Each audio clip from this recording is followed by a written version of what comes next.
Olá, turmas dos segundos anos. Espero que todos vocês estejam bem.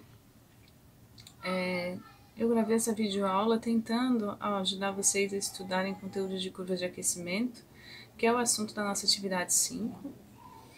Eu espero que ajude vocês, mas assim, é com muito esforço que eu gravo a videoaula, porque eu não tenho assim essa desenvoltura para gravar a videoaula, né? Então eu espero que vocês consigam fazer um pouquinho o uso dessa videoaula, né, desse conteúdo, tá ok? Então, em seguida eu já vou explicar para vocês um exemplo de curva de aquecimento. Tá joia, gente? Então, pessoal, como eu comentei com vocês, eu vou tentar explicar um pouquinho a ideia de curva de aquecimento de uma determinada substância para que vocês consigam fazer a atividade 5, né, de física. Então, para a gente exemplificar, a gente pode iniciar nossa análise pensando assim. Olha, eu vou pegar um tipo de material, nesse caso gelo, né? Traduzindo pra gente, o material é água em estado sólido. Que esse gelo, vamos supor o seguinte, que tivesse no meu congelador da minha geladeira a menos 10 graus Celsius, então ele se encontra no estado sólido. E eu coloquei ele em cima da pia. Então posso afirmar o seguinte, ó. Quando eu coloco ele em cima da pia, ele vai começar a receber calor, né?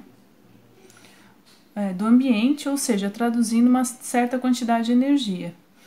Essa certa quantidade de energia vai ser absorvida por esse gelo até que ele chegue a uma temperatura de 0 graus Celsius. Por quê? Porque nesse momento do 0 graus Celsius a gente vai entender que vai começar a haver a mudança de estado, que é o processo de fusão, a mudança de estado físico, né? Lembrando o seguinte, então, que nesse processo aqui, a gente poderia afirmar assim, ó, que houve um aumento de temperatura. Vou botar aqui, ó, T para cima, para a gente lembrar que houve um aumento de temperatura, tá? E como houve um aumento de temperatura do material, a gente poderia calcular a quantidade de energia envolvida nesse aumento de temperatura por essa equação, tá? Onde essa é a massa de gelo, o calor específico do gelo e a variação de temperatura que ele sofreu, que seria de menos 10 a 0 graus Celsius, né? Então, a gente chama essa quantidade de energia ou esse calor envolvido do que a gente chama de calor sensível. Calor sensível, então, é quando não há mudança de estado físico. Veja, até 0 graus Celsius ele continua em estado sólido, né? Então, de menos 10 a 0 continua o estado sólido da água, que seria o gelo. A partir daqui, a gente vai entender que o meu gelo vai começar a se tornar água, né? Então, isso aqui, ó, pra gente entender, vou fazer aqui a bolinha. Começa a se tornar água. Dá pra gente entender o seguinte, que houve nesse período o processo que a gente chama de fusão, que seria a mudança de estado físico, né? Vejam, enquanto há esse processo de fusão, não há variação de temperatura. Então, a água aqui, mesmo ela passando do gelo para seu estado líquido, ela não oscila a temperatura. Por quê? Porque a energia envolvida nesse processo é o que a gente chama de calor latente e pode ser calculado por essa equação aqui, onde essa quantidade de energia envolvida nesse processo de mudança de estado físico não fez aumentar a temperatura, mas fez uma mudança na estrutura do material, tanto que passou de sólido para líquido, tá? Então, o importante aqui, eu vou botar aqui, ó, um T e vou escrever a palavra aqui, constante, abreviado, tá? Então, temperatura constante. Não houve mudança de temperatura. Então, a gente diz que quando a mudança de estado físico é envolvido o que a gente chama de calor latente. Bem, se eu pegar essa água que derreteu lá na minha pia, né, e colocar ela numa fonte de calor, traduzindo pra gente no nosso fogão, vai iniciar um outro processo de aquecimento, certo? Vou botar aqui, ó. Esse processo de aquecimento, ele vai aumentar a temperatura dessa água até 100 graus Celsius. Por quê? Eu sei que a partir de 100 graus Celsius vai iniciar um outro processo que se chama a ebulição, né? Então, haverá uma mudança da água no estado líquido para o estado gasoso, né, que seria o vapor d'água. Lembrando o seguinte, ó, aqui de novo, houve também um aumento de temperatura. Se houve um aumento de temperatura, na realidade, houve uma quantidade de energia envolvida nesse sistema que gerou essa variação de temperatura. Então, de novo, houve aumento de temperatura provocado por essa quantidade de energia dada ao sistema. Traduzindo para a gente, se a gente botou na chama do fogão, pelo fogo ali da chama do fogão. Como houve aumento de temperatura e não houve mudança de estado físico, a gente diz que esse seria o calor sensível de novo, né? Onde só há variação de temperatura, não há mudança de estado físico. O que a gente vai perceber? A partir de 100 graus Celsius, começa a haver então uma outra mudança de estado físico. Eu vou botar aqui, ó, o vapor. Então, houve aqui, vou botar aqui, esse vapor, ele ocorre a 100 graus Celsius, né? Houve aqui o processo de mudança de estado físico que a gente chama de ebulição, que seria a transformação de água no estado líquido para o estado gasoso, né? Que seria o vapor. Importante, de novo aqui, como esse processo ocorre a temperatura constante, eu vou anotar aqui, ó, a temperatura foi uma constante. Nesse caso, o calor envolvido aqui só fez com que modificasse a estrutura interna do material. Então, o calor envolvido é o calor latente. Aqui era de fusão esse L, o calor latente de fusão, aqui é de ebulição. Então, a gente poderia escrever que o calor envolvido aqui é o que a gente chama de calor latente. Calor latente é quando há mudança de estado físico, né? Então, veja, durante esse processo de mudança, gente, eu queria frisar com vocês que eu posso ter aqui, nesse caso, eu vou botar aqui, ó, gelo em determinado momento mais água, mas veja, ambos a mesma temperatura, não há uma variação de temperatura, e aqui eu teria água mais vapor, tá? Então, também não há mudança de temperatura, mas eu posso encontrar os dois estados físicos durante esse processo de ebulição, tá joia? Então, esse processo aqui que a gente desenhou aqui com esses círculos, a gente pode traduzir ele num gráfico, que é o que a gente chama de curva de aquecimento. Então, ó, eu vou desenhar um gráfico aqui para trabalhar com vocês, sem escala, né, sem régua, mas é importante que vocês até, na hora de passarem isso aqui, essas anotações para o caderno de vocês, utilizem uma régua, né, para deixar tudo anotado direitinho, né, e a gente não se perder. Então, ó, essa curva de aquecimento, então, ou seja, essa energia envolvida e a variação de temperatura, pode ser representado num gráfico onde o eixo Y representa a temperatura em graus Celsius. E o eixo X representa a quantidade de calor envolvido em caloria, tá? Gente, eu vou delimitar aqui uma escala, né? Então, eu vou chamar aqui, ó, que aqui a minha escala vai variar de 10 em 10, então, menos 10, 10, 20, 30, 40, 50, 60, 70, 80, 90, 100. Mais ou menos essa minha escala, né? Aqui, só vou anotar aqui o 100 pra gente saber. 10, 20, 30, 40, 50. E aqui o 50 só pra gente delimitar alguns números na escala, né? E aqui eu também vou escolher uma escala. Gente, aqui eu vou adotar uma escala que eu sei que vai ser coerente para nossa apresentação, tá? Eu vou botar aqui, ó, 1000, 2000, 3000, 4000, 5000, 6000, sei lá, 7000 aqui no final. Então, vamos botar 1000. Aqui seria o 3000, 4, aqui o 5000, só para anotar alguns números na nossa escala, tá bom, gente? Então, olha só, traduzindo pra gente, tentar localizar nesse gráfico, vamos pensar no seguinte. A massa de gelo envolvida aqui nesse processo, eu vou indicar como 10 gramas, tá? Então, tô indicando aqui pra vocês. Alguns dados que eu sei que a gente vai usar. O calor específico do gelo é 0,5 calorias por grama graus Celsius. O calor específico da água é mais conhecido, né? É 1 caloria por grama grau Celsius. O calor latente de fusão da água é 80 calorias por grama. E o calor de ebulição da água, calor latente de fusão, calor latente de ebulição é 540 calorias por grama, tá? Por quê? Porque a gente vai começar aqui, ó. Então, esse aqui são os dados tabelados. Eu vou botar aqui, ó. Dados conhecidos. Tá? Então, olha só, eu vou iniciar aqui o nosso gráfico. Bem, inicialmente eu tinha a amostra que estava aqui, ó, a menos 10 graus Celsius.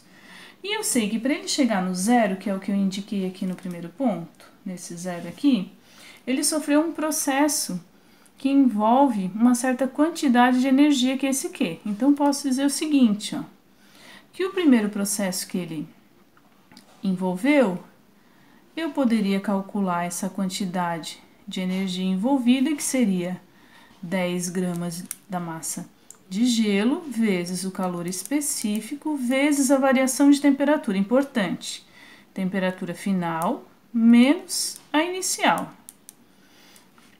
Então, a quantidade de calor envolvido é 10 vezes 0,5 é meio, né? Então, dá 5. 5 vezes 0 menos menos, menos menos fica mais. Então, fica 0 mais 10 dá 10. Então, isso aqui vai dar 50 calorias. Traduzindo pra gente, o ponto que eu teria que encontrar aqui no eixo da caloria, da quantidade de energia envolvido, seria 50. Gente, se isso tudo vale 100, sei lá. 50 seria bem pertinho aqui, né? Então, vê, fiz o primeiro trecho do meu gráfico, tá? Daí agora eu vou pro segundo trecho.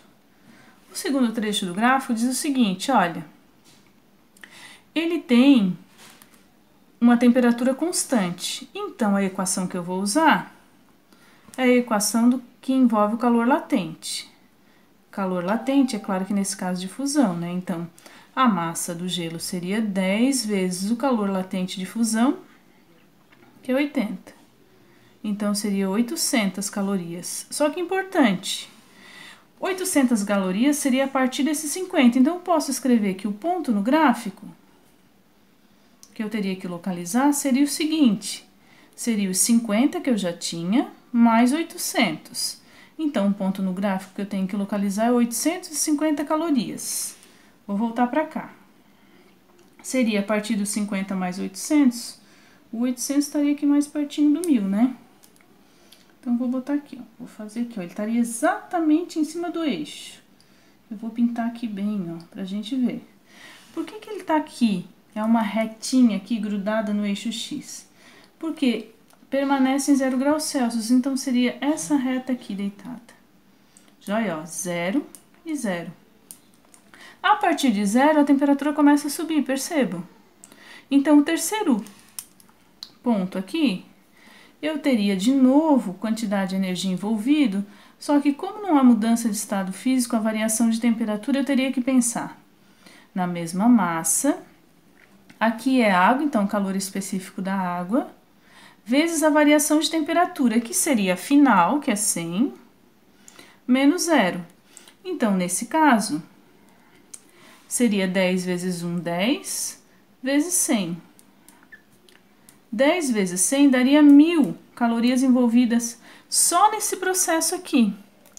Então, como eu já tinha 850, para eu encontrar esse ponto no gráfico, eu tenho que pensar o seguinte, olha, eu tinha 850 e eu somei mais 1000 desse processo. Então, eu teria que localizar o ponto 1850 calorias. Gente, isso aqui é 1000, aqui é 2000. 1850, sei lá. Vou botar aqui mais ou menos para a gente se localizar. Esse ponto aqui teria que estar lá em cima, na temperatura de quanto? De 100. Vê se vocês estão acompanhando comigo. Seria esse ponto aqui, então ligaria esse ponto, ó. Ai, gente, fazendo aqui sem régua, sem nada. Isso tem que ser uma reta, tá? Não pode ser uma curva igual eu desenhei, tá bom, galera? Então, ó, corrigindo aqui, né? Então, fiz aqui mais ou menos uma reta. Então, olha o meu gráfico como ele se comporta. Ele sobe, permanece constante em temperatura e sobe de novo. Então, ó, sobe, permanece constante em temperatura e sobe de novo. Daí eu entro no último trecho, que é o trecho da ebulição. Vou botar aqui, ó, o ponto 4. No ponto 4, de novo, se eu não tenho variação de temperatura, eu não posso usar essa equação, então vou voltar para outra, que é do que a gente chama de calor latente, só que agora é calor latente de ebulição. Então, a quantidade de energia envolvida aqui seria a massa vezes o calor latente de ebulição, que é 540. Então, seria 5, 4 mais 1, 2 zeros. Calorias. Bem, 5.400 calorias. Só que eu tenho que lembrar o seguinte, para eu localizar esse ponto no gráfico, eu tenho os 1.850, que era esse meu ponto aqui, eu tenho que somar mais 5.400, então ficaria assim, ó. 1.850 mais 5.400. Então, o ponto no gráfico seria igual a 7.250 calorias. Então, se aqui é o 5.000, 6, 7. Seria para frente ainda, ó. O meu gráfico não ficou bom mesmo.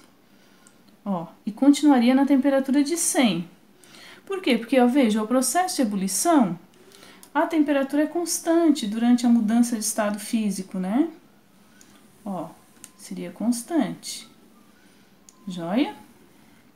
E é claro que aqui no vapor, eu poderia continuar em aquecimento, tá, gente? Então, eu poderia pensar aqui num ponto 5, daí, de novo, aumento de temperatura e calcular de novo esse aumento. Então, poderia continuar aqui meu gráfico se eu quisesse, tá? Mas só para vocês entenderem. Traduzindo pra gente, onde ficou constante a temperatura, esse aqui eu vou chamar só de F, né, ó. Foi o processo de fusão, que eu pintei aqui vermelho, certo? Onde ficou constante aqui a temperatura, foi o processo que eu vou chamar de ebulição. Joia? E aqui, houve aumento de temperatura, então, foi uma quantidade de energia envolvida que causou esse aumento de temperatura. Essa quantidade de energia causou esse aumento de temperatura e essa quantidade de energia aqui causou esse aumento de temperatura. Essa quantidade de energia aqui causou esse aumento de temperatura. Joia? Enquanto que aqui há uma constante na temperatura, mas a energia envolvida. Professora, como é que ele recebe energia e não muda a temperatura? Gente, como houve mudança de estado físico nesses dois processos, a energia que, no caso, o gelo ou a água recebeu, ela foi utilizada para mudança na estrutura interna do corpo, né? Não foi usada para aumentos de temperatura, traduzindo, não foi usada para ter movimento das moléculas, né? Para ter aquela energia cinética, tá? Então, importante, só para finalizar, eu posso chamar aqui o início de ponto A, aqui o final de ponto B. Eu posso chamar esse ponto de ponto C e aqui de ponto D. Então, veja, de A a B, temperatura constante, mas teve energia envolvida. De C a D, temperatura constante, mas teve energia envolvida. De A para B, de menos 10 aqui até o A, tanto houve variação de temperatura quanto energia envolvida.